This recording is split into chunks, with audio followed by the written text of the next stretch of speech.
नमस्कार मेरे प्यारे विद्यार्थियों, आप सभी का स्वागत है आपके अपने चैनल टीसीएस पाठशाला पर। और जैसा कि देख रहे हैं आज ज्योग्राफी के एमसीक्यूज़ के का आज ये दूसरा सेशन है। हम लोग इसके पहले एक सेशन कर चुके हैं जहां पर फिजियोग्राफी ऑफ इंडिया और माउंटेन से जुड़े हुए क्वेश्चंस पर बात हुई है। आज हम लोग उसी के सेकेंड टॉपिक में बात करने जा रहे हैं, वहीं से आगे के प्रश्नों के बारे में। अगर आपने पहले वीडियो को नहीं देखा है तो प्लेलिस्ट में है, आप उसे देख लें। और अगर आप इस चैनल पर आज पहली बार जुड़े हैं तो आप ज़रूर इससे जुड़ जाएं, सब्सक्राइब कर लें, बेल आइकन को प्रेस कर लें, ताकि जो है आपको जो अपडेट्स हों वो मिलती रहें। और आपके लिए चैनल बहुत अच्छा साबित होने वाला है, क्योंकि बहुत सारे अच्छे वीडियोस आपको यहाँ पर मिलेंगे, बहुत सारे अच्छे कंटेंट्स यहाँ पे मिलेंगे। तो एमसीक्यूज़ अगर आप कभी भी ज्योग्राफी पढ़ चुके हैं, कहीं से भी पढ़ चुके हैं, तो बहुत ज़रूरी है कि आप क्वेश्चंस को सॉल्व करें। और क्वेश्चन सॉल्व करने के लिए यहाँ पर यह सीरीज़ उपलब्ध है, आसानी से आप इसे देख सकते हैं। तो चलिए, आपको करना कैसे है, आपके पास एक क्वेश्चन होगा, उस क्वेश्चन के लिए आप वीडियो को पॉज कर लीजिएगा और देखिएगा कि आपके अनुसार कौन सा विकल्प होगा। उसके बाद हमारे एक्सप्लेनेशन को सुन लीजिएगा, ठीक है। तो आपके डाउट भी क्लियर हो जाएंगे और सबसे बड़ी बात, आपको ये क्वेश्चन हमेशा के लिए याद भी हो जाएगा। तो आपके लिए ये पहला क्वेश्चन, चलिए फटाफट बिना समय गवाए हम लोग स्टार्ट कर लेते हैं। एक आपसे रिक्वेस्ट है कि आप जो है वीडियो को अपने दोस्तों के बीच में या जो भी पढ़ने वाले विद्यार्थी हों उन तक इसे पहुंचा दिया करिए, ठीक है। इतना काम आप किया करिए, बाकी पढ़ते रहिए, आपको बहुत सारे कंटेंट यहाँ मिलेंगे। क्वेश्चन नंबर पहला है, आपका उत्तर आना चाहिए।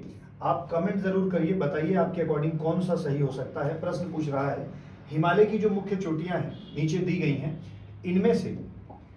इनमें से ऊंचाई के अनुसार उन्हें व्यवस्थित करिए। मतलब सबसे ऊंची वाली चोटी, उसके बाद उससे कम, उसके बाद उसके। देखिए, जब कभी भी किसी जगह पर प्रश्न आता है ना कोई बहुत सटीक सा क्लू दिया रहता है। अगर उसी क्लू को आप पकड़ लीजिए तो शायद चीज़ों के लिए बहुत बेहतर आप परफॉर्म कर पाए। मतलब एक तरीका है कि इसका चारों का हाइट आपको याद होना चाहिए। हाइट याद है तो इजीली जो है आप क्वेश्चन को कर सकते हैं। अदरवाइज अगर आपने पुराने क्वेश्चन प्रीवियस ईयर पीवाईक्यूज कर रखे हैं तो आपको ये पता होगा कि ये जो धौलागिरी है और ये जो नंगा पर्वत है, इसमें एक छोटा सा, बहुत छोटा सा अंतर ये है कि दोनों 8000 की श्रेणी में आते हैं, लेकिन एक जो है लगभग 124 या 126 मीटर की हाइट पर है और एक जो है लगभग 167 की मीटर पर हाइट पे है। मतलब केवल इतनी बात आपको ध्यान रखनी है कि धौलागिरी नंगा पर्वत के जो है वो बाद आना चाहिए। मतलब कि सबसे पहले ये बड़ा है, ये बड़ा, ऐसे समझना है कि ये इसकी हाइट ज्यादा है और इसकी हाइट थोड़ी सी कम है। अब आपको अगर बड़े से छोटे में क्रम में व्यवस्थित करना है तो क्या करना है, नंगा पर्वत धौलागिरी के बाद आएगा। बस इतना सा लॉजिक अगर आपको पता हो कि 4 के बाद 2 आएगा तो 4 के बाद 2 आएगा, 4 के बाद अगर 2 आएगा तो आपके पास बिल्कुल विकल्प ये कट चुका है और ये वाला विकल्प तो हो सकता है, ये वाला विकल्प कट चुका है, क्योंकि 4 के बाद 2 होना चाहिए, वो चाहे तुरंत हो और चाहे थोड़ी देर बाद हो। अब बस एक को समझ लीजिए, एक बराबर कंचनजंगा। कंचनजंगा सबसे ऊंची चोटी है, मतलब कि इन चारों में कंचनजंगा सबसे ऊंची चोटी है, ठीक है। एक और लॉजिक आपके सामने हो सकता है कि जब आप हिमालय को कभी समझिए तो हिमालय के इस वाले पार्ट में ज्यादा ऊंची चोटियां पाई जाएंगी, ठीक है, मतलब ईस्टर्न वाले पार्ट में, और एकदम ये वेस्ट में देखेंगे तो आपको यहां थोड़ी ऊंचाई ज्यादा मिलेगी ना। हम ये नहीं कह रहे कि इससे ज्यादा यहां मिलेगी, ये नहीं कह रहे, लेकिन यहां ऊंची चोटियां मिलेगी। लेकिन जब आप इसकी तुलना करेंगे बीच वाले की, तो यहां पर इन दोनों की तुलना में कम ऊंचाई वाली चोटियां मिलेंगी। इसका मतलब जो है कि नंदा देवी जो होगी वो यहां पर दिए गए सब में छोटी होगी। इसका मतलब है आपके पास विकल्प ए जो है वो सही उत्तर हो जाएगा। आप इसे चेक करने के लिए चाहें तो यहां पर आप देख सकते हैं, नंगा पर्वत की हाइट भी दी गई है, साथ में ये कंचनजंगा की भी हाइट दे रखी है, और साथ में नंगा पर्वत ये आप देख ही रहे हैं। इसके साथ ही साथ आप चाहें तो यहाँ पर धौलागिरी की हाइट भी देख लीजिए, ठीक है, और आप जो है कंचनजंगा की भी हाइट देख लीजिए, ठीक है। तो इस तरीके से आसानी से जो है आप चीजों को समझ गए होंगे। एक में 26 और एक में 67, यही क्लू सबसे बड़ा था इस पूरे प्रश्न में, ठीक है। सारे के सारे माउंटेन्स तो मीटर में यही हमेशा याद रहेंगे ना, लेकिन कुछ क्लूज याद रहेंगे, जैसे धौलागिरी और नंगा पर्वत आपस में कंफ्यूज कर सकता है, तो ये जरूर ध्यान रखिएगा। चलिए, अगला प्रश्न आपके लिए है, आप इसे पहले उत्तर दीजिए, सोच लीजिए, फिर हम इस पर चर्चा करते हैं। क्वेश्चन क्या कह रहा है, क्वेश्चन कह रहा है कि जो लघु या हिमाचल हिमालय है उसके अंतर्गत कौन कौन सी पर्वत श्रृंखला आती है। लघु या हिमाचल हिमालय के तहत कौन सी पर्वत श्रृंखला आती है। मतलब कि बात हो रही है, ये पूरा का पूरा हिमाद्री हो गया, ये लघु या हिमाचल हिमालय हो गया, and this one is Shivalik. तो एक्चुअली बात किसकी हो रही, इस वाले की। तो इसमें कौन कौन सी आएगी, तो अगर आप देखेंगे, अगर आप पढ़ेंगे तो जास्कर को तुरंत का तुरंत काट देंगे। क्यों, क्योंकि भैया काराकोरम, लद्दाख, ठीक है, कैलाश और ये जो जास्कर वाली श्रेणी है ये तो ट्रांस हिमालय की श्रेणी है, ठीक है, हिमालय हिमाद्री के उस पार आती है। और ये आपका ग्रेटर हिमालय हो गया, ये आपका मिडिल या लेसर हिमालय हो गया, ठीक है, and this one is Shivalik. तो इसी के तहत आपको 3 चोटियां मिलेंगी, एक आपको मिलेगी पीर पंजाल, एक आपको मिलेगी धौलाधार, धौलागिरी नहीं, धौलागिरी एक चोटी है जो नेपाल में पाई जाती है, धौलाधार की हम बात कर रहे हैं, और उसी का आगे का एक्सटेंशन नेपाल वाले में महाभारत श्रेणी के रूप में मिलता है। तो ये तीनों की तीनों कहां पे मिलेंगी, ये तीनों की तीनों जो है वो लघु हिमालय में मिलेगी, जबकि जास्कर नहीं मिलेगी, जास्कर नहीं मिलेगी। तो आपका विकल्प बिल्कुल सही हो जाता है, ठीक है, सी वाला। चलिए, आप चाहे तो इसे थोड़ा सा देख भी सकते हैं, ठीक है, पीर पंजाल, महाभारता, और ये महाभारत रेंज को इसीलिए यहाँ पे रख दिया गया कि दिस इज पीर पंजाल, ठीक है ना, and Dhauladhar, and this is called in Mahabharata ना। महाभारत रेंज नेपाल में जो है ये बीच वाली रेंज जो है महाभारत कहलाती है। इसके पहले यहाँ पर आपको पीर पंजाल और कौन दिख जाएगा, और धौलाधार दिखेगा। जैसे यहाँ पर बच्चा ये वाला पीर पंजाल है और ये धौलाधार है, और जब हम नेपाल में आएंगे तो ये वाली किस आगे बढ़ करके महाभारता रेंज बन जाएगी। तो ये तीनों की तीनों मिडिल हिमालय की श्रेणी कही जाती है। चलो अगला प्रश्न आपके लिए है, विश्व प्रसिद्ध कांगड़ा और कुल्लू घाटी कहाँ स्थित है। एकदम फैक्ट वाला प्रश्न है, एकदम फैक्ट वाला प्रश्न है, ठीक है। इसका ना आप कमेंट बॉक्स में उत्तर बताओ, हम इसे बिल्कुल नहीं बताने वाले आपको। आपको अगर नहीं आता ना तो आप क्या करोगे, आप सर्च करोगे, ऐसे सर्च करो कि जो कुल्लू घाटी है या कांगड़ा घाटी है, it is situated between which ranges of Himalayas, Himalayas की किस रेंज के बीच में ये लाई करती है। 4 ऑप्शन आपके पास दिया गया है। एक ऑप्शन आपके लिए दिया हुआ है महान या आंतरिक हिमालय, मतलब कि ये वाला हिमाद्री और इसके बीच में। नंबर 2 जो है केवल शिवालिक में, मतलब तीसरे वाले के बीच में। नंबर 3 ट्रांस हिमालय में, मतलब कि ये वाली श्रेणियों की बात हो रही है। नंबर 4 मध्य और लघु, मतलब इनके और इनके बीच में हो रही है बात। तो आप इसे सर्च करके कमेंट बॉक्स में उत्तर करिएगा। इन 4 में से चलो मैं इतना भी बता देता हूं, ये दोनों जो है नहीं है उत्तर। अब ए या डी में से आपको कौन सा वाला विकल्प लगाना है, खुद सर्च करिए, कमेंट करिए, तभी आगे बढ़िए, ठीक है ना। सर्च करेंगे you will find some new thing, इसीलिए आपको ये सर्च के लिए छोड़ रखा है। चलो क्वेश्चन नंबर 2 आप खुद मुझे बताओगे, ठीक है। अगर आपको इसका पीडीएफ चाहिए तो आप आसानी से पा सकते हैं, टेलीग्राम चैनल पे चले जाइए और टेलीग्राम चैनल पे TCS पाठशाला सर्च करिए, वहां पे आपको एक चैनल मिल जाएगा, वहां पे आसानी से आपको पीडीएफ अवेलेबल हो जाएगी। यहाँ पर इस वाले में थोड़ा सा इस बात को ध्यान रखिएगा कि जैसे बच्चे ये तिब्बत प्लेटू है, मतलब कि हिमालय का सबसे इधर वाला हिस्सा। तिब्बत प्लेटू के बाद आप देखते हैं कि आपको जो है ट्रांस हिमालय मिलता है, मतलब कि हम इस वाले को ऐसा ही ट्रांस हिमालय का रीजन मान लें।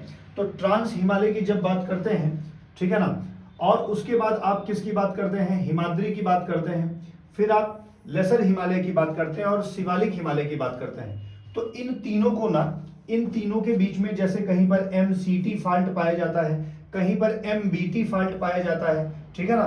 तो ये जो MCT फाल्ट पाया जाता है या MBT फाल्ट पाया जाता है, अरे जिसे हम बोलते हैं main frontal thrust fault, MFT हो गया।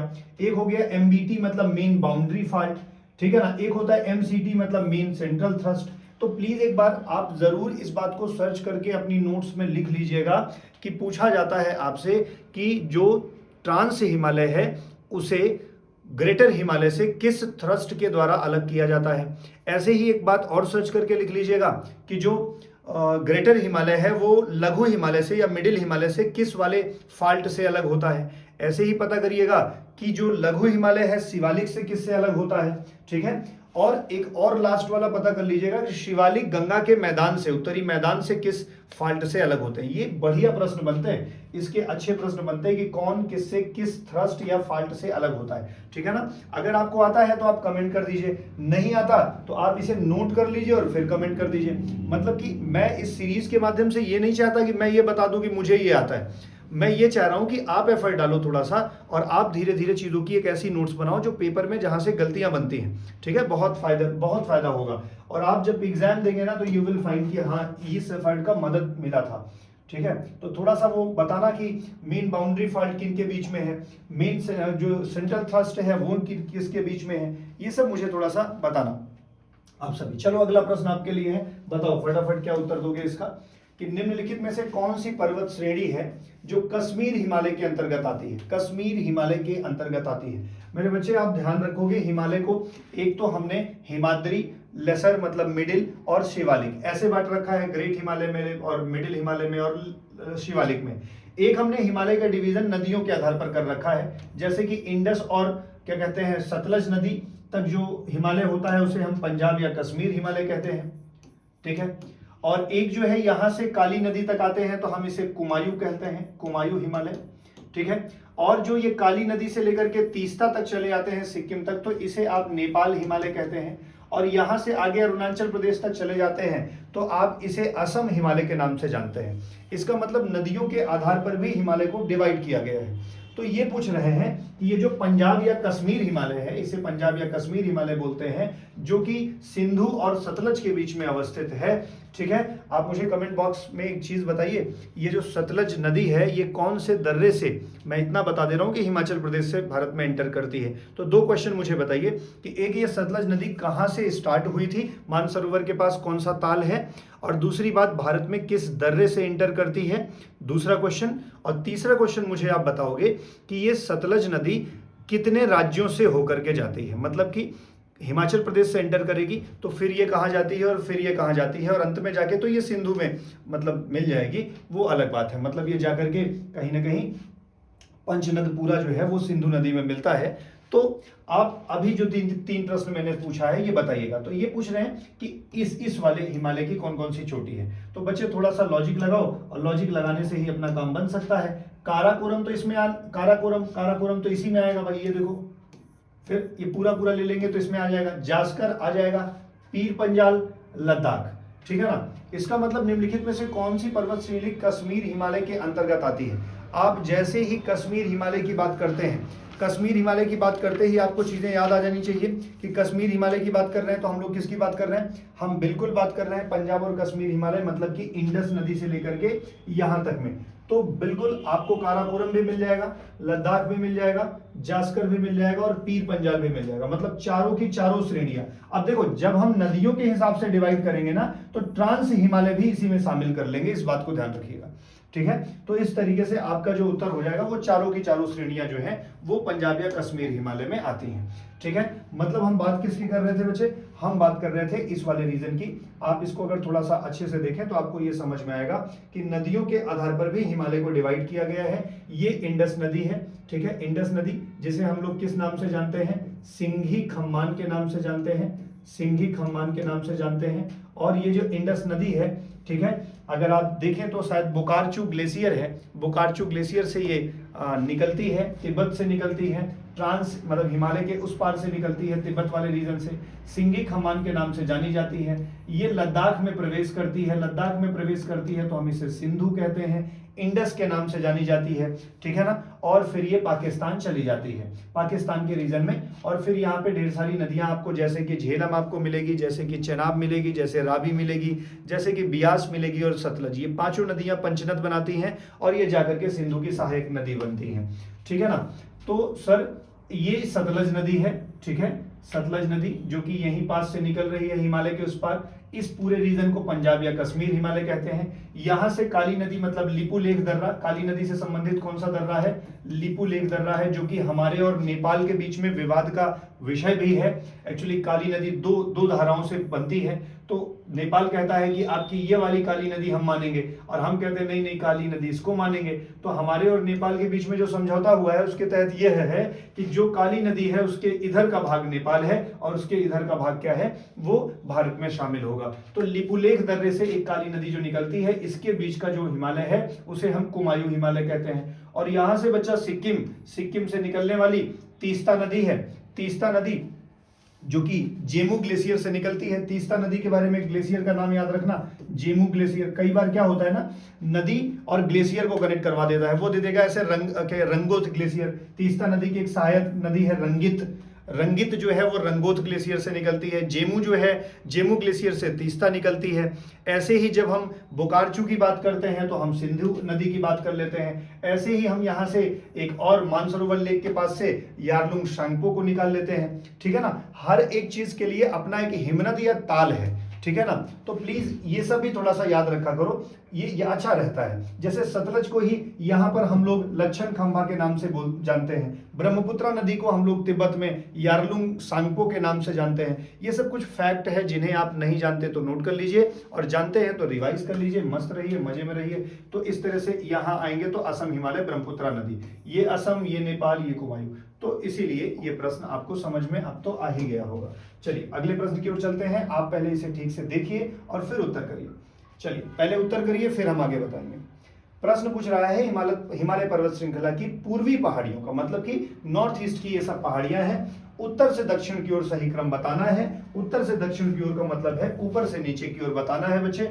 और उत्तर से दक्षिण ओर की जब चर्चा करोगे तो आपको यहाँ पे देखना पड़ेगा, आपको नागा पहाड़ी की बात करनी, मणिपुर, ठीक है, और मिजो। आप केवल इतना ही थोड़ा सा ध्यान दो बच्चे। तो यहां से जैसे अरुणाचल प्रदेश पहले आता है, अरुणाचल प्रदेश के बाद आपको क्या मिलता है, बीच में आपको असम मिलता है। असम के बाद आपको 3 राज्य मिलते हैं, नमामी मतलब नागालैंड, मणिपुर और मिजोरम। तो इसका मतलब है जो मणिपुर पहाड़ी है वो यहाँ पे होगी, और जो मिजोरम पहाड़ी है वो सबसे नीचे होगी, ठीक है ना। अगर उत्तर से दक्षिण आप देख रहे हैं तो ऐसी चीजें बनेगी, मतलब मिजोरम लास्ट में होगी। मिजोरम लास्ट में कितनी जगह पर है, मिजोरम लास्ट में केवल 2 जगह पर है, ए और बी। और ए और बी में चेक इतना कर लेना है कि मणिपुर जो है वो नागालैंड के बाद आएगा कि नहीं आएगा। तो नागालैंड के बाद मणिपुर इसमें है, और इसमें तो नागालैंड मणिपुर के बाद है, तो ये वाला विकल्प गलत हो जाएगा। और आपको बिल्कुल सही जवाब कौन सा मिल जाएगा, वो मिल जाएगा पटकाई बूम। जैसे नागालैंड में जो पहाड़ी है, जैसे हम बोलते हैं कि नागा पहाड़ियां हैं, उसी के तहत एक सारामती पर्वत जो नागालैंड का सबसे ऊंचा पर्वत है, ठीक है। और जब हम पटकाई बूम की बात करते हैं तो हम तीन राज्य ऐसे हैं, जैसे कि असम आ जाएगा, एक आपका नागालैंड आ जाएगा, और एक आपका जो है वो मणिपुर आ जाएगा। तो नागालैंड, मणिपुर और असम के बीच में एक जो है आपको पटकाई बूम जैसी पहाड़ी मिलेगी। मतलब कि ये पूरी पहाड़ियां भाई एक बार ध्यान से पढ़ा करो और समझा करो, ठीक है ना। आप जैसे अरुणाचल प्रदेश की बात करते हैं, तो जब अरुणाचल प्रदेश की बात करते हैं तो ये 4 पहाड़ियां बहुत बार प्रश्न बनाती हैं। अरुणाचल प्रदेश का सबसे ऊंचा पर्वत कौन सा है, अगर आपको पता हो, इस रीजन में है। अरुणाचल प्रदेश का सबसे ऊंचा पर्वत कौन सा है, ठीक है ना, आप मुझे कमेंट करके बताइए, ठीक है ना। देखिए इसको समझिएगा, दाफला, अबोर, और फिर यहां पर मिरी और मिसमी। अरुणाचल प्रदेश की ये 4 चीजें आप जरूर ध्यान रखिएगा। 4 पर्वत श्रेणियां, दाफला, अबोर, मिरी और मिसमी, ये पश्चिम से पूरब का क्रम भी बनाती हैं। अरुणाचल प्रदेश की 4 पहाड़ियां भी हैं। ये पटकाई बूम आपको मिल जा रही है, ठीक है। यहां पर नागालैंड की आप सारामती देख लेते हैं, ठीक है। और उसके बाद नागा हिल्स, मतलब पटकाई बूम, उसके बाद पटकाई बूम कौन कौन से राज्य में है, असम है, नागालैंड का बॉर्डर बना रही है, और शायद फिर ये अरुणाचल प्रदेश का बॉर्डर बनाएगी। मतलब पटकाई बूम नागा हिल के पहले होगी। अगर हमने गलत उत्तर नहीं लगाया है तो एक बार देख लीजिए, नागालैंड, पटकाई बूम पहले है, ठीक है, नागालैंड बिल्कुल सही है। तो आपका विकल्प ए ही उत्तर होगा। मतलब ये समझना था थोड़ा सा कि यहां पर पटकाई बूम आपको मिल गया, नागा हिल्स मिल गई, मणिपुर की हिल मिलेगी और मिजो की हिल मिलेगी, ठीक है। अब यहां से कुछ प्रश्न याद रखो, मतलब कि रिवीजन नहीं किए हैं या नहीं पढ़ा है तो उसको थोड़ा सा लिख लीजिए। जैसे एक प्रश्न पूछता है कि मिकिर पहाड़ियां कहां है, मिकिर पहाड़ियां कहां पे है, ये असम की पहाड़ी है बच्चा। मिरी अलग है, अरुणाचल प्रदेश की है, और मिकिर जो है वो कहां की है, असम की है। तो जो आप याद करते हैं ना,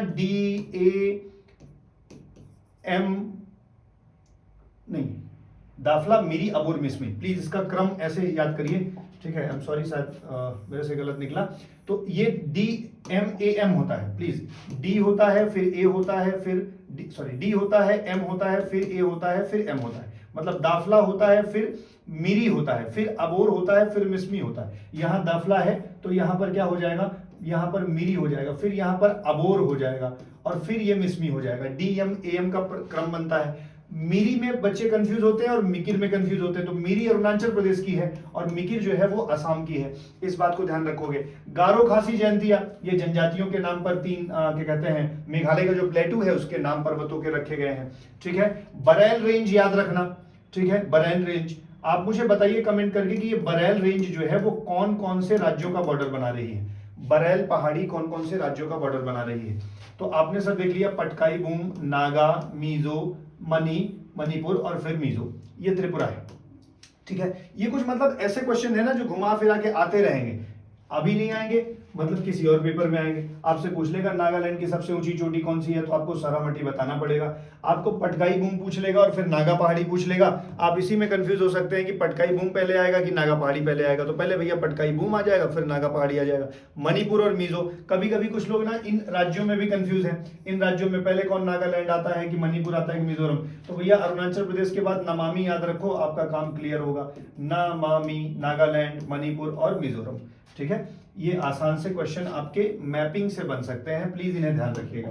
अगला क्वेश्चन आपके लिए है कि मेघालय के पठार के 3 भागों में बांटा गया है। ये तो अभी अभी मैंने बता दिया कि मेघालय के पठार को गारो, खासी, जयंतिया जानते हैं, और ये जनजातियां हैं, ये तीनों जनजातियां हैं। गारो, खासी और जयंतिया ये जनजातियां हैं, मेघालय में पाई जाती हैं। मेघालय का एक पठार है जो कि प्रायद्वीपीय भारत का भाग माना जाता है, बीच में एक गैप से अलग हो जाता है, जिस गैप को आप माल्डा गैप कहते हैं, या इसी गैप का नाम क्या है, गारो और राजमहल गैप। राजमहल पहाड़ियां इधर आपको मिल जाएंगी, गारो पहाड़ियां इधर आ जाएंगी, गारो, खासी, जयंतिया। गारो और राजमहल के बीच में क्या है, एक गैप है, जिसको माल्डा गैप भी कहते हैं और जिसको गारो राजमहल गैप भी कहते हैं। आप इसे ध्यान रखिएगा। तो जनजातियों के नाम से जो है ये तीनों पहाड़ियों के नाम रखे गए हैं, तो इसमें कोई दिक्कत नहीं होनी चाहिए। एक बहुत ही आसान सा प्रश्न आपके सामने आ गया है, आप मुझे बताइए भारत और श्रीलंका के बीच में कौन सी चीज अवस्थित है। 4 ऑप्शन दिए गए हैं, आपको यह बताना है कि कौन सी चीज यहां पर अवस्थित है भारत और श्रीलंका के बीच में। भारत और श्रीलंका के बीच में कौन सी चीज अवस्थित है, आप बताइए। पाक जल संधि है कि नहीं है, न्यू मूर द्वीप है कि नहीं है, साथ में आपको बताना है क्या पिरम द्वीप है या मन्नार की खाड़ी है। ठीक है, तो आपके अनुसार केवल 1 और 2 उत्तर होगा, या 1, 2 और 4 होगा, या 2, 3, 4 होगा, या केवल 1 और 3 होगा। आपको देखना है और समझना है बच्चे। जैसे ही आप देखोगे तो ये दोनों आपके जाने पहचाने से लग रहे हैं। पाक जल संधि मतलब भारत का जब ये भाग खत्म होता है, यहाँ श्रीलंका स्टार्ट होता है, इसके बीच में आपको पाक की खाड़ी मिलती है, मन्नार की खाड़ी मिलती है, धनुष कोडी मिलता है ना। तो पाक और मन्नार तो पक्का रहेगा, 1 और 3 रहेगा। यहाँ पर ये गलत हो गया, यहाँ भी 3 नहीं है, यहाँ 1 नहीं है बच्चे, 1 और 3 पक्का है कि रहेगा। न्यू मूर द्वीप और पिरम द्वीप नहीं होगा। अगर आपको ये दिक्कत है कि न्यू मूर द्वीप और पिरम द्वीप कहाँ पाए जाते हैं, तो आप इसे अपडेट कर लीजिए अपने पास। जो न्यू मूर द्वीप है ये वो बांग्लादेश में पाया जाता है, यहाँ पर आपको दिख रहा होगा, ठीक है ना। और जो पिरम द्वीप है वो गुजरात में पाया जाता है। तो न्यू मूर द्वीप और पिरम द्वीप, ये 2 द्वीप अगर आज के बाद कभी मिले तो पिरम द्वीप आप देख रहे हैं ये गल्फ ऑफ खंबात जो लिखा है वहां पाया जा रहा है, और न्यू मूर द्वीप जो है ये बांग्लादेश वाले रीजन पे पाया जाता है, ठीक है ना। तो इस तरह से इजीली आप चीजों को समझ पा रहे हैं कि पिरम और न्यू मूर द्वीप भारत से रिलेटेड नहीं, मतलब न्यू मूर जो है वो गुजरात से रिलेटेड है, पिरम रिलेटेड नहीं है। और इन्होंने पूछा है श्रीलंका से, तो उत्तर न्यू मूर द्वीप तो होगा नहीं, पिरम द्वीप तो होगा नहीं। चलिए एक और अच्छा प्रश्न आपके लिए है, आप इसे जवाब दीजिए। बहुत बहुत अच्छा सेशन होगा और आपको जानते हैं सॉल्व करने के बाद एक अच्छा कॉन्फिडेंस भी बिल्ड होगा। आप मुझे बताइए कि पश्चिमी तटीय मैदान के विभाजन के संदर्भ में निम्नलिखित में से कौन सा युग में सुमेलित नहीं है। मतलब मेरे बच्चे ये बात हो रही है कि पूरे भारत को प्रायद्वीपीय भाग को ऐसे डिवाइड कर दो, तो यहाँ पर एक द्वीप मतलब तट को नाम दिया गया है जो गुजरात वाला तट है, यहाँ पर एक नाम दिया गया है, यहाँ पर एक नाम दिया गया है, यहाँ पे एक नाम, यहाँ पे एक नाम, यहाँ पे और यहाँ पे। तो ये कहीं ना कहीं आपके तटों के नाम दिए गए हैं। तो आपसे यही पूछ रहा है कि इन तटों के नाम में सबसे उत्तर वाला तट कौन सा है। नहीं, ऐसा नहीं पूछ रहा, ये कौन सा सुमेलित नहीं है। क्या गुजरात के तट को काठियावाड़ का तट बोलते हैं क्या? बिल्कुल बोलते हैं। देखो गुजरात में ऐसे 2 तलवार बन रखी है, इसे रन ऑफ कच्छ बोलते हैं, इसे काठियावाड़ बोलते हैं। जहां पर गिर पर्वत है, मांडव हिल्स हैं, तो ये बिल्कुल सही है। महाराष्ट्र वाले को कोंकण तट बोलते हैं क्या? ठीक है ना। तो जैसे ही आप बात करते हैं इसे बोलते हैं काठियावाड़, इसे बोलते हैं कोंकण, इसे बोलते हैं कन्नड़, इसे बोलते हैं मालाबार। तो महाराष्ट्र वाले को कोंकण भी बोलते हैं। कर्नाटक वाले को मालाबार तट बोलते हैं क्या?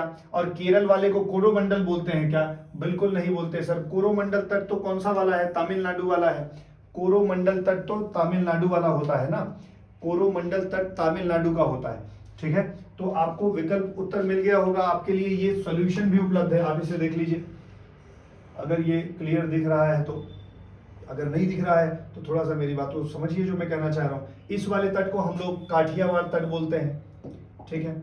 इस वाले तट को हम लोग काठियावाड़ तट बोलते हैं,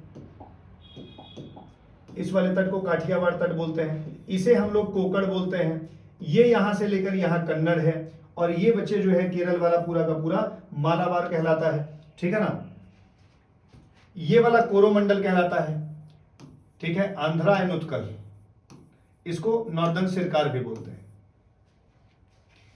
तो इस तरह से तटों को अलग अलग नाम से बांटा गया है। आप काठियावाड़ जानते हैं, आप कोकड़ जानते हैं, आप कन्नड़ जानते हैं, आप मालाबार जानते हैं, आप जो है कोरोमंडल जानते हैं, नॉर्दर्न सिरकार जानते हैं, और उत्कल तट जानते हैं उड़ीसा वाले, ठीक है। तो इसलिए आसानी से ये वाला प्रश्न सॉल्व हो सकता था कि कौन सा सुमेलित नहीं है। तो केरल के लिए कोरोमंडल नहीं हो सकता, केरल के लिए मालाबार तो हो सकता है, ठीक है ना। चलिए इस वाले प्रश्न का जवाब बताइए। दिए गए कथनों पर विचार कीजिए। कयाल कोकड़ तट की विशेष स्थल आकृति है। कोकड़ तट मतलब बच्चा कौन सा हो गया, कयाल कोकड़ तट, कोकड़ मतलब महाराष्ट्र वाला रीजन हो गया, ठीक है ना। ये कोकड़ मतलब महाराष्ट्र वाला, ये देखो ये काठियावाड़ हो गया, ये आपका कन्नड़ हो गया, ये आपका कोकड़ हो गया, और ये जो विशेष तौर पे केरला वाला हो गया, केरला वाला हो गया रीजन, ये कौन सा कहलाता है, मालाबार कहलाता है। और केरल में जो वो पाई जाती हैं, छोटी छोटी झीलें पाई जाती हैं, लगून झील जो है, जो समुद्र का पानी आकर के ब्लॉक हो जाता है तो उसे लगून झील बोलते हैं। बहुत बड़ी बड़ी झीलें पाई जाती हैं, हाँ उन्हें कयाल कहा जाता है, लेकिन ये कोकड़ तट की विशेषता थोड़ी है, ये तो मालाबार तट की विशेषता है, ठीक है ना। एक गलत हो गया। कयाल का प्रयोग मछली पकड़ने और नौकायान के लिए किया जाता है, बिल्कुल सही है। केरला में जो है बड़े बड़े जो नौका के कंपटीशन होते हैं, नाव चलाने वाले, ठीक है, वो कंपटीशन कयाल में ही होते हैं। तो ध्यान रखिएगा। एक प्रश्न आता है जैसे बुग्याल और प्याल, बुग्याल और प्याल उत्तराखंड में पाए जाने वाले घास के मैदान हैं, जबकि हम कयाल की जब बात करते हैं तो कयाल केरला में पाया जाने वाला एक छोटा सा झील है, ब्रैकिस वाटर से बनता है, लगून झील है, ठीक है ना। और वो कौन से तट पे पाया जाता है, मालाबार पे पाया जाएगा, ना कि कोकड़ पे। तो एक गलत हो गया, दूसरा सही हो गया, मतलब कि केवल दूसरा सही है और बाकी ऑप्शन गलत है, ठीक है, बाकी ऑप्शन गलत है। तो ये दूसरा वाला आपका उत्तर हो जाएगा, कोई डाउट नहीं होना चाहिए मुझे लगता है। ये ऐसी कुछ दिखती है, मतलब ये पहले समुद्र का ही पानी था, लेकिन धीरे धीरे ऐसे ये ब्लॉक होता चला गया, ब्लॉक होता चला गया, and this is now converted into a झील, ठीक है ना। इसी को बोलते हैं कयाल। कयाल किस राज्य में पाए जाते हैं, तो उत्तर हो जाएगा केरला में पाए जाते हैं। चलिए एक काम करिए, कॉपी पेन लेके बैठिए, कॉपी पेन में जो नहीं आते फैक्ट उसे नोट कर लीजिए। आप इंप्रूव करिए, टेस्ट का मतलब ही होता है इंप्रूव करना, जो ना आए उसे लिखना है, ठीक है ना। ऐसे बैठे रहने से काम नहीं बनेगा। एक बार देखिए वीडियो, 2 बार देखिए, और आप इस तरीके से ना बहुत कुछ सीख सकते हैं। टेस्ट बहुत बेनिफिटेड होता है, बेनिफिशियल होता है, ठीक है ना। चलो भाई, निम्नलिखित पर्वत चोटियों पर विचार करिए। करना क्या है, माउंट कोयोब है, सैडल पीक है, माउंट दियावोलो है, माउंट थुलियर है। इसका मतलब ये कुछ चोटियां हैं। आपको मुझे ये बताना है कि क्या ये अंडमान निकोबार की हैं, क्या ये अंडमान निकोबार की हैं क्या, आपको बस इतनी बात बतानी है, ठीक है। तो वैसे आपको बता दें, ये तीनों की तीनों जो है वो अंडमान निकोबार, 4 की चारों जो है। आप जब ऐसे अंडमान की बात करते हैं तो आप सबसे पहले नॉर्थ अंडमान की बात करते हैं, ठीक है ना। फिर उसके बाद ये लिटिल अंडमान हो जाता है, ये साउथ अंडमान हो जाता है, ठीक है ना। और बताइए, जैसे ही आप 3 की बात करते हैं, ठीक है ना, एक को तो आप लिटिल अंडमान बोल देते हैं, एक को आप मिडिल अंडमान बोल देते हैं, एक को आप साउथ अंडमान बोल देते हैं। तो नॉर्थ है, ठीक है ना, और फिर शायद मिडिल हो जाएगा, फिर ये हो जाएगा साउथ अंडमान, और फिर उसके बाद हो जाएगा लिटिल अंडमान, ठीक है ना। अगर ये क्रम बिल्कुल सही है तो आपको ये ध्यान रखना होगा कि सबसे ऊपर वाला रीजन, मतलब कि हम इस वाले की बात कर रहे हैं। थोड़ा सा अगर इसको ऐसे लिखें तो ये जैसे नॉर्थ अंडमान हो जाएगा, नॉर्थ अंडमान के बाद फिर मिडिल अंडमान मिल जाएगा, मिडिल अंडमान के बाद आपको क्या कहते हैं साउथ अंडमान मिल जाएगा, और फिर उसके बाद लिटिल अंडमान मिल जाएगा, फिर उसके बाद कार निकोबार मिल जाएगा। ऐसे करते करते अंत में जो है ग्रेट निकोबार मिलेगा। आप जब इन चारों चीजों को मैप पर ध्यान से देखेंगे तो यू विल फाइंड कि सैडल पीक आपको जो मिल रही होगी, जो सैडल पीक मिल रही होगी, आप मुझे बता सकते हैं क्या कौन से अंडमान में मिलेगी। जब हम सैडल पीक की बात करते हैं तो वो कौन से अंडमान में मिलेगी, तो सैडल पीक आपको नॉर्थ अंडमान में मिल रही होगी। नारकोंडम और बैरन द्वीप भी आप देख सकते हैं आसपास। सैडल पीक के बाद बचे आप माउंट दियावोलो यहाँ पे देख सकते हैं, ठीक है। फिर उसके बाद माउंट कोयोब यहाँ पे देख सकते हैं, और उसके बाद अंतिम में ग्रेट निकोबार में माउंट थुलियर देख सकते हैं, माउंट थुलियर देख सकते हैं। तो ये चारों चोटियां जो है वो कहां पे है, अंडमान निकोबार में है। तो 1, 2, 3 और 4 चारों सही है। मतलब कि दिस इज रीजन, ठीक है। तो इसमें बहुत ज्यादा चीजें तो आपको शायद ना मिले, लेकिन जैसे कि आप देखो यहाँ सैडल पीक देख रहे हो, ठीक है ना, सैडल पीक आप यहाँ पे देख रहे हो। फिर उसके बाद यहाँ पर आप देखोगे तो यू विल फाइंड माउंटेन, ठीक है ना, दियावोलो। यहाँ पर माउंट थुलियर मतलब कि ग्रेट निकोबार में जाओगे, निकोबार के नीचे वाले पार्ट में जाओगे तो ग्रेट वो थुलियर पा जाओगे, ठीक है ना। तो इस तरह से ये चारों की चारों चोटी जो आपको दिख रही है, माउंट दियावोलो, सैडल पीक, माउंट कोयोब और माउंट थुलियर, ठीक है, ये चारों अंडमान निकोबार में ही पाई जाती है। चलो भाई अगला प्रश्न आपके लिए, फटाफट बताइए, आप इसका जवाब जरूर देंगे। उत्तर से दक्षिण व्यवस्थित करना है। विंध्य श्रेणी है, अजंता श्रेणी है, और अरावली है और सतपुड़ा है।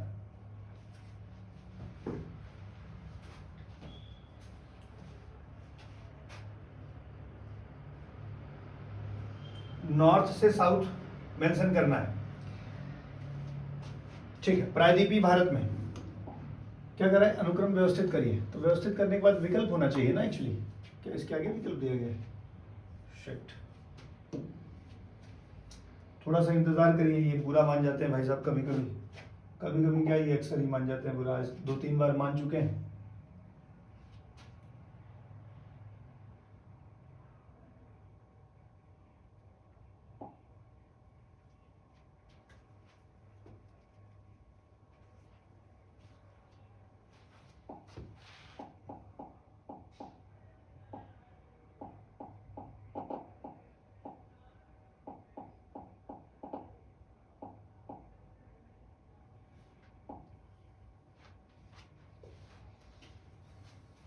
अच्छा, इसमें पूरा नहीं है, चलो तब तक देखते हैं।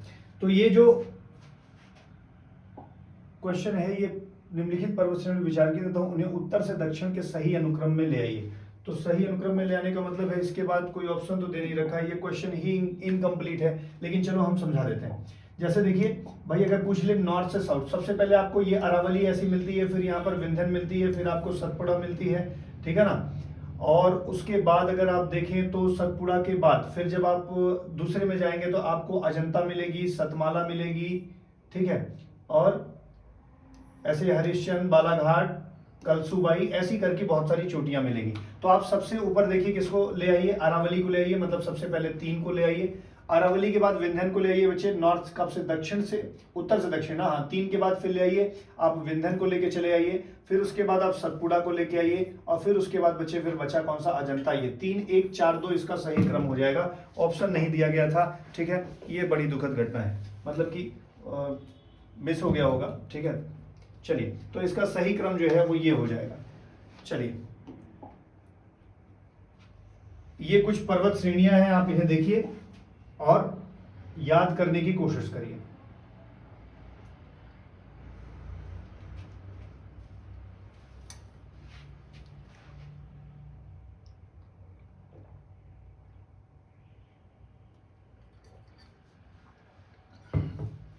देखिए, ट्रांस हिमालय में आपको दिख रहा होगा, ये आपको काराकोरम वाली रेंज, लद्दाख, जास्कर, फिर महान हिमालय, फिर पीर पंजाल, धौलाधार, आगे महाभारता, ये शिवालिक वाली रेंज मिल जाती है, ठीक है। ये पूरा का पूरा हिमालय खत्म हो जाता है, ये इसे अरावली बोलते हैं, अरावली रेंज, जो कि गुजरात वाले से देखा जाए, गुजरात से पहले ये यहां तक फैली थी, लेकिन अब रेसिड्यू सबसे भारत की सबसे पुरानी, जो मतलब कि कह सकते हैं कि क्या बोलते हैं, एक नवीन होती है, एक सबसे पुरानी ना, सबसे पुरानी जो पर्वत रेंज है वो यही है, ठीक है। अब ये टूट रही है, तो अरावली जो है सबसे प्राचीन पर्वत श्रृंखला है, ये दिल्ली तक फैली हुई है, जहां पर उसे दिल्ली रिज के नाम से जाना जाता है। अरावली पर्वत श्रेणी को ही दिल्ली में दिल्ली रिज के नाम से जाना जाता है। ये विंध्यन हो गया बच्चा, जिसका सबसे ईस्टर्न पार्ट कैमूर होता है, ठीक है। ये सतपुड़ा हो गया। विंध्यन और सतपुड़ा एक ब्लॉक माउंटेन का उदाहरण है। सतपुड़ा में अगर आप देखेंगे तो आपको सतपुड़ा मिल जाएगा, महादेव मिल जाएगा, मैकाल मिल जाएगा, आगे जाएंगे तो राजमहल पहाड़ी तक मिलेगी। तो यहाँ पर महादेव पर सबसे बड़ी, सबसे ऊंची चोटी धूपगढ़ आपको मिलेगी, ठीक है ना। महादेव पे नहीं, you will find it on Maikal, Maikal पे धूपगढ़ नाम की सबसे ऊंची चोटी आपको मिलती है। तो आपने क्या क्या देखा, आपने ये देख लिया सर कि विंध्यन मिला, विंध्यन के बाद फिर क्या मिला, सतपुड़ा मिला, सतपुड़ा के बाद देखो बच्चे यहाँ पे अजंता मिलेगा, सतमाला मिलेगा, ठीक है ना, ऐसे ही हरिश्चंद्र मिलेगा, बालाघाट मिलेगा, यहाँ पर कलसूबाई मिलेगा, ठीक है।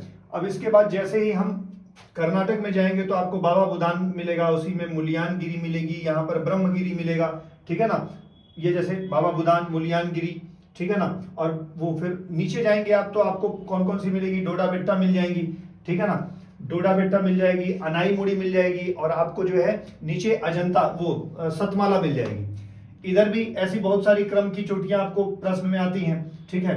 तो इसे प्लीज एक बार ध्यान देने की कोशिश करिएगा। यहां पर देख लीजिए दाफला है, मिरी है, अबोर है, मिसमी है, DMAM अरुणाचल प्रदेश की हो गई, फिर पटकाई बूम हो गई, फिर नागा पहाड़ी हो गई, ठीक है ना, फिर मणिपुर हो गई, फिर मिजो हो गई, गारो खासी जयंतिया हो गई, बरैल रेंज हो गई, मिकिर रेंज हो गई, ठीक है। और मणिपुर में मिजोरम में ही एक माउंटेन पाया जाता है जिसे आप फानपुई या ब्लू माउंटेन कहते हैं। फानपुई या ब्लू माउंटेन कहां पाया जाता है, मिजोरम में पाया जाता है। प्लीज इसे ध्यान रखिएगा, ये सारी चोटियां जो है कहीं ना कहीं प्रश्न बन जाती हैं और आपको परेशानी होती है, तो you have to learn it ना, इसे सीखना होगा, आपको पढ़ना पड़ेगा, कोई शॉर्टकट नहीं है बच्चे सीखने का, पढ़ना ही पड़ेगा, मेहनत ही करनी पड़ेगी।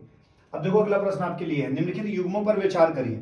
स्थान दिया है, अवस्थिति दी गई है, मतलब पूछ रहा है कौन सा सही सुमेलित है, कौन सा सही सुमेलित है। तो इसने दे रखा है भाई क्वेश्चन ने कि पोर्ट ब्लेयर जो है वो उत्तरी अंडमान में है, ठीक है, इंदिरा पॉइंट जो है वो ग्रेट निकोबार में है, और कोको आइलैंड म्यांमार में है। तो भैया जहां से अंडमान चालू होता है, नॉर्थ अंडमान, उसी के जस्ट ऊपर देखोगे तो आपको पड़ता है क्या, आपको म्यांमार, और म्यांमार और अंडमान किससे अलग होता है, कोको चैनल से, तो कोको द्वीप म्यांमार का है, मतलब कि 3 तो बिल्कुल सही है। इंदिरा पॉइंट ग्रेट निकोबार में है, ठीक है, इंदिरा पॉइंट मतलब भारत का सबसे दक्षिणतम बिंदु निकोबार में है, और पोर्ट ब्लेयर उत्तरी अंडमान में है। आपने अगर थोड़ा सा भी ध्यान दिया होता ये वाले क्वेश्चन पे तो आपको पोर्ट ब्लेयर मिल गया होता, ठीक है ना। और जैसे ही आप पोर्ट ब्लेयर की बात करेंगे, ठीक है, पोर्ट ब्लेयर की बात करेंगे तो आपको किस वाले रीजन में पोर्ट ब्लेयर मिल रही है, पोर्ट ब्लेयर किस वाले में मिल रही है बताइए। पोर्ट ब्लेयर जो इसकी राजधानी है वो किस वाले में मिल रही है, यहाँ पे 3, एक मिडिल अंडमान हो गया, एक नॉर्थ अंडमान हो गया, एक मिडिल अंडमान हो गया, और एक साउथ अंडमान हो गया, और एक आपको लिटिल अंडमान मिल गया। तो जो पोर्ट ब्लेयर नाम की राजधानी है वो किस जगह मिल रही है, क्या आपको वो यहाँ पे मिल रही है,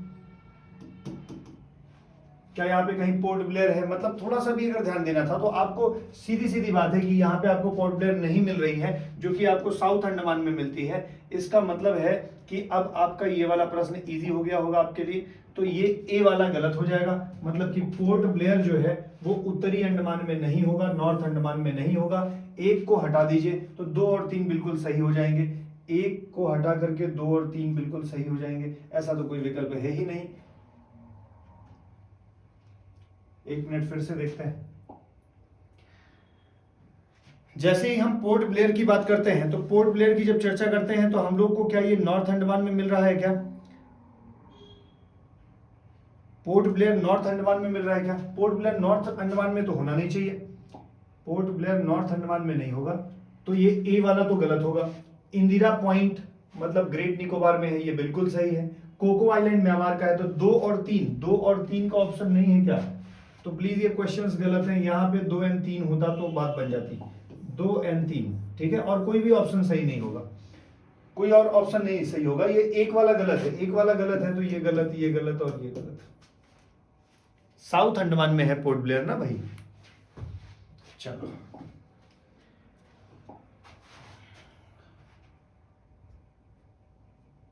पश्चिमी घाट के संदर्भ में निम्नलिखित कथनों पर विचार करिए। क्या दिया गया है, यह प्रायद्वीपीय पठार में बहने वाली नदियों की बड़ी नदियों का स्रोत है, मतलब पश्चिमी घाट का मतलब ये है, ये आपका भारत हो गया, इस रीजन की बात की जा रही है। पश्चिमी घाट वही जगह है जिन्हें हम सह्याद्री के नाम से जानते हैं, हम इन्हें किस नाम से जानते हैं, हम इन्हें सह्याद्री के नाम से जानते हैं पश्चिमी घाट को, ठीक है। ये कंटिन्यूअस रेंजेस हैं, मतलब यहां से लेकर यहां तक ये लगातार कंटिन्यूअस ही चलेंगी, तो ये एक कंटिन्यूअस रेंजेस हैं, ठीक है। इनके बीच से दर्रों से ही थाल घाट, भोर घाट और पाल घाट से होकर के जाया जा सकता है, ये कंटिन्यूअस है। तो ये ये यहाँ से ढेर सारी नदियां निकलती हैं और प्रायद्वीपीय भारत की नदियों का प्रमुख स्रोत है, मतलब कि बड़ी बड़ी नदियों का स्रोत है। ये बिल्कुल सही है।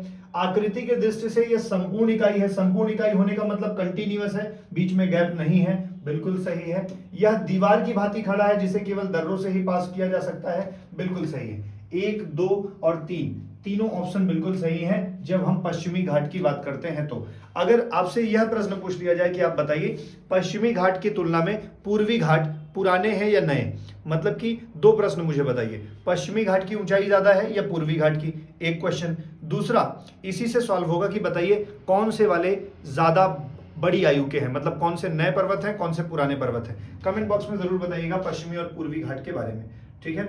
अच्छा, ये कंटिन्यूअस है, ये डिसकंटिन्यूअस है, ठीक है, ये बीच बीच से टूटे हुए हैं। इनकी ऊंचाई कम है अथवा ज्यादा, मैंने क्वेश्चन ही पूछ लिया है तो आपको बताना है, ठीक है। अगला क्वेश्चन आपके लिए है, निम्नलिखित कथनों पर विचार करिए। खादर पट्टी में नदियों की धाराएं लुप्त हो जाती हैं, ठीक है ना। और फिर उसके बाद तराई क्षेत्र में पट्टी में दक्षिण में स्थित है, तराई क्षेत्र भाबर पट्टी के दक्षिण में स्थित है। भांगर क्षेत्र चूनेदार गाद से युक्त होता है। इसे समझने के लिए, मतलब कि तीनों ऑप्शन को ठीक से समझने के लिए आइए इस वाले मैप को देख लीजिए, आप आसानी से समझ जाएंगे। जब कभी कोई भी नदियां ऊंचे स्थान से गिरती हैं, मतलब कि नदियां बाहर आने के लिए ऊंचे स्थान का होना जरूरी है, ठीक है, ऊंचे स्थान से ही नदियां निकलेंगी। जब ऊंचे स्थान से निकलेंगी तो वो उनकी स्पीड बहुत तेज होती है, और जब उनकी स्पीड बहुत तेज होगी तो स्पीड तेज होने के कारण वो अपने साथ बहुत सारे बोल्डर्स को ले आती हैं और उन सारे बोल्डर्स को पहले जगह पर छोड़ देती हैं, क्योंकि अब इसके बाद उनकी स्पीड उतनी तेज नहीं रह जाएगी। तो ये जो बड़े बड़े पत्थरों से निर्मित क्षेत्र है इसको भाभर बोला जाता है, भाभर का क्षेत्र, ठीक है। और उसके बाद फिर ये जाती हैं तो यहाँ पे नदियां विलुप्त हो जाती हैं। इस बात को ध्यान रखना कि भाभर के क्षेत्र में नदियां विलुप्त हो जाती हैं। पुनः दिखाई कहाँ देती हैं, तराई के क्षेत्र में। तराई की क्षेत्र थोड़ा सा ककड़ीला होता है, कंकड़ होते हैं, कैल्शियम कार्बोनेट खूब पाया जाता है, ठीक है, खूब सारे वन पाए जाते हैं, दलदली भूमि होती है। और इसके बाद जब नदियां और आगे बढ़ती हैं तो वो एकदम फाइन सिल्ट लेके जाती हैं, तो वहां दो तरह के मैदान का निर्माण करती हैं। जहां हर बार बाढ़ पहुंचती है वहां पर खादर का निर्माण होता है, और जहां बाढ़ हर बार नहीं पहुंच पाती, जैसे इस वाले रीजन में मान लिया जाए, तो उसे आप बांगर बोलते हैं।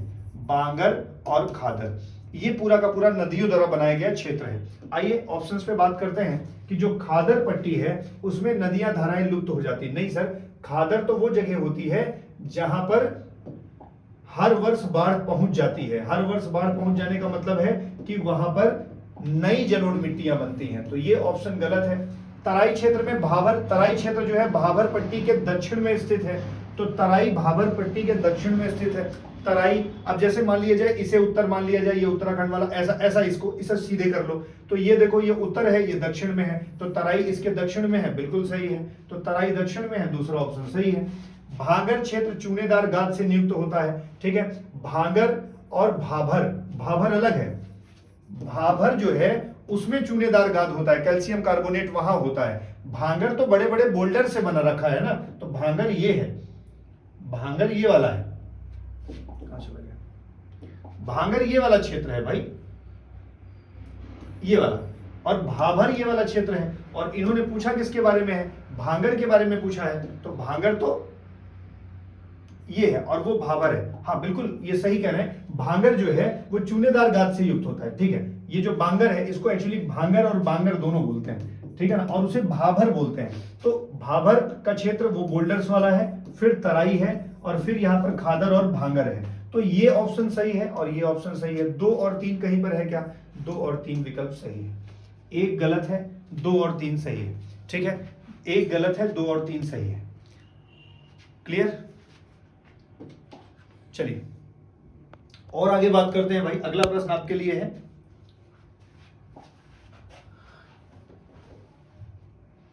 भारत के प्राकृतिक भूगोल के संदर्भ में निम्नलिखित कथनों या आकृतियों में से कौन सा, क्या कह रहा है कि निम्नलिखित प्राकृतिक भूगोल के संदर्भ में निम्नलिखित कथनों पर विचार करिए। जो भू आकृतियां दी गई हैं इनमें से कह रहा है कौन सा ज्वालामुखी नहीं है। ज्वालामुखी नहीं है भैया, ज्वालामुखी होने के लिए क्या क्या होना चाहिए, समुद्र की प्लेट होनी चाहिए और जमीन की प्लेट होनी चाहिए। समुद्र की प्लेट नीचे जानी चाहिए और यहाँ पर ज्वालामुखी का निर्माण होना चाहिए। आपको सबको पता है कि जो है अरावली एक वलित पर्वत है, यहाँ तो ज्वालामुखी आपको मिल नहीं रहा है, ठीक है ना।